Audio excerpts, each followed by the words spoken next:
और यहाँ पर गिरिराज सिंह जी जो छात्र अध्यक्ष हैं, इनसे जानते हैं कि ये इनके लीडर है। क्या मतलब क्या आपका मुद्दा है, किस तरीके से बच्चों को सपोर्ट कर रहे हैं? जी, हमारा मुद्दा है, हम डीएलएड 2019 बैच के प्रशिक्षु हैं और डीएलएड 2019 बैच को अगस्त माह में द्वितीय सेमेस्टर को प्रमोट किया गया था और तृतीय सेमेस्टर को प्रमोट करके उनकी चतुर्थ सेमेस्टर की परीक्षाएं कराई गई थी।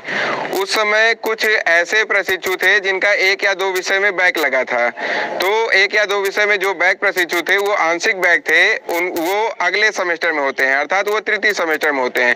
वो प्रशिक्षु मांग रखने गए, जब जियो जारी हुआ तो वो प्रशिक्षु मांग रखने गए कि हमें भी प्रमोट किया जाए सर। तो यहाँ पर निदेशक महोदय एससीईआरटी पर और पीएनपी प्रयागराज पर सचिव महोदय जो थे, उन्होंने ये बच्चों को आश्वासन दिया कि आप अभी फेल हैं, आप पास करके आइए, बैक का एग्जाम अपना क्लियर करके आइए तो आपको प्रमोट किया जाएगा और आपकी 3 माह के अंदर आपकी चतुर्थ सेमेस्टर की परीक्षाएं भी आयोजित कराई जाएंगी।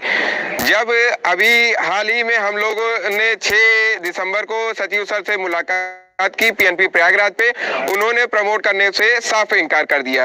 8 तारीख को हम लोगों ने पीएनपी पर धरना किया। धरने के पश्चात हम लोगों ने अपने तर्क सभी सामने रखे कि यदि आपको प्रमोट नहीं करना था तो बैक विषयों के साथ अगले सेमेस्टर की परीक्षा आयोजित कराई जाती है, लेकिन आपने वो नहीं आयोजित कराई। सचिव ने इस बात को स्वीकार किया कि संस्था ने गलती की है। तो मैंने कहा कि सर क्या इसका भुगतान प्रशिक्षु करेगा? उन्होंने साफ साफ ये कहा कि आपको प्रमोट नहीं किया जाएगा। मैंने एक और तर्क दिया, उन्होंने कहा कि बैक प्रशिक्षु को प्रमोट नहीं किया जाता। तो मैंने कहा सर बैक प्रशिक्षु को प्रथम सेमेस्टर में प्रमोट किया गया है।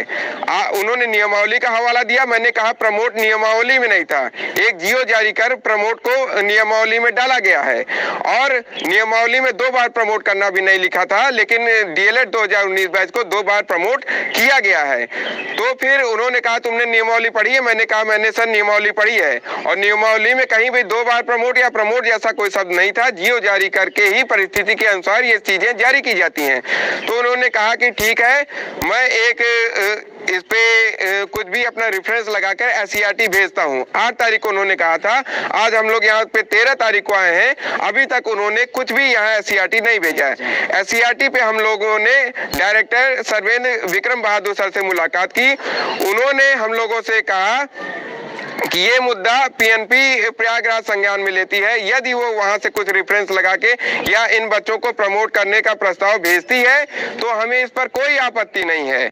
पीएनपी प्रयागराज वहां से भेजे, हमारे डॉक्यूमेंट उन्होंने कलेक्ट किए, मैंने सारे डॉक्यूमेंट दिए कि यहाँ पे जितने प्रशिक्षु हैं, सारे बैक पास प्रशिक्षु, सभी का 4th सेमेस्टर की इंटर्नशिप कंप्लीट कराई जा चुकी है और 4th सेमेस्टर की इंटर्नशिप तभी कंप्लीट कराई जाती है जब तृतीय सेमेस्टर क्लियर हो चुका हो। तो यदि आपको तृतीय सेमेस्टर प्रमोट नहीं करना था तो आपको सितंबर में उसका एग्जाम कराना था और आपने तब एग्जाम इसीलिए नहीं कराया क्योंकि उनको प्रमोट करना था और चतुर्थ सेमेस्टर की इंटर्नशिप कंप्लीट कराई। इस बातों को उन्होंने समझा। उन्होंने कहा कि इस आपके डॉक्यूमेंट को, सारे डॉक्यूमेंट को एक रजिस्ट्री के माध्यम से, रेफरेंस के माध्यम से मैं पीएनपी प्रयागराज भेजूंगा।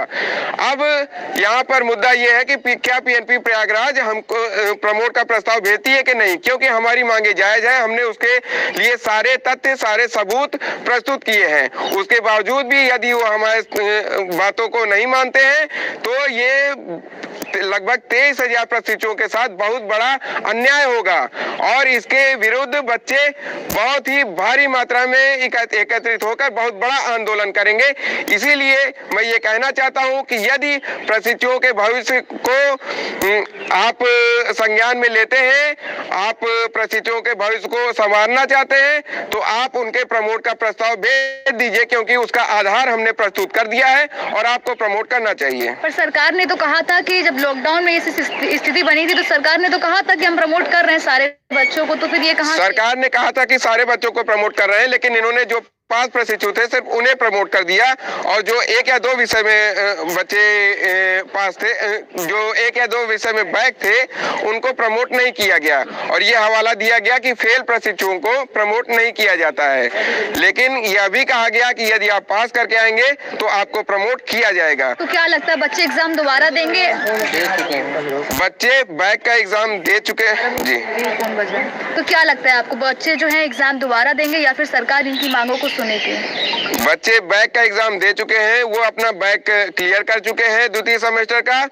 अब उनके सभी के चतुर्थ सेमेस्टर के इंटर्नशिप कंप्लीट है।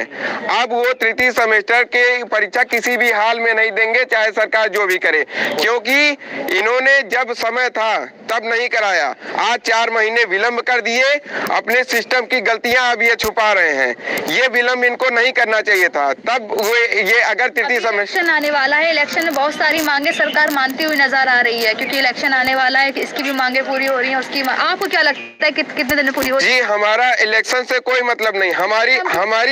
हमारी मांगे जायज है। अगर इलेक्शन से हम लोग का कोई प्रभाव पड़ता है तो बिल्कुल पड़े। ये इतने सारे बच्चे 23,000 लगभग प्रशिक्षु हैं, इनके भविष्य के लिए बेहतर होगा। अगर इलेक्शन का प्रभाव पड़ता है तो उसी प्रभाव से, किसी भी प्रभाव से, लेकिन इनके भविष्य को संवारा जाए, इनके भविष्य को अंधकार के गर्त में न डाला जाए। मेरी शासन, प्रशासन और सरकार से यही अपील रहेगी। अच्छा, ये बच्चे सब अलग अलग जिले से आए हैं, यहाँ पे सुबह से बैठे हुए हैं, क्या कुछ व्यवस्था सरकार ने इनके लिए की है या फिर आपने?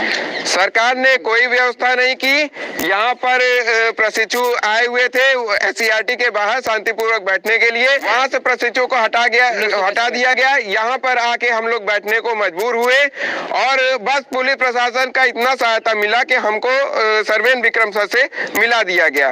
बाकी कोई हमको अपनी वहां पर बैठ कर SCRT के सामने बैठकर अपनी मांग नहीं रखने दी गई।